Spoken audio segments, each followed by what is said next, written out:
sexually transmitted diseases, sexually transmitted infections இன்னைக்கு டேட்ல வந்து நிறைய இன்க்ரீஸ் ஆகிட்டே போயிட்டு இருக்கு. இதுக்கான காரணங்கள் என்ன, அதுக்கு முன்னாடி செக்ஸுவலி டிரான்ஸ்மிட்டட் டிசீசஸ்னா என்ன அப்படின்னு பார்த்துக்கலாம்.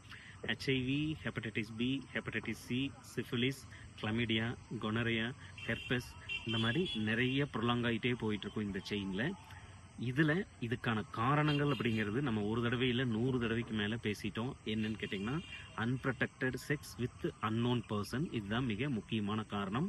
அந்த அன்னோன் பர்சனோ இல்லை known person who has multiple கான்டாக்ட்ஸோ if they have any infection they can spread the transmit the sexually transmitted டிசீஸுங்கிறது தான் ரியல் ஃபேக்ட்.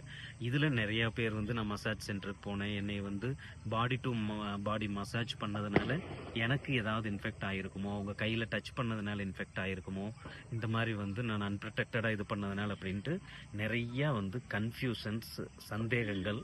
இப்படி ஏதாவது இன்ஃபெக்ட் ஆகியிருந்தால் நீங்கள் வந்து ஒரு ப்ரொஃபஷ்னலாக, ஒரு டாக்டரை ப்ரொஃபஷ்னலை வந்து நீங்கள் கன்சல்ட் பண்ணிங்கன்னா அவங்க வந்து உங்களுக்கு வந்து ஹெல்ப் பண்ணுவாங்க. அப்படிங்கிறது வந்து ரொம்ப ரொம்ப முக்கியமான நீங்கள் யோசிக்க வேண்டிய ஒன்று.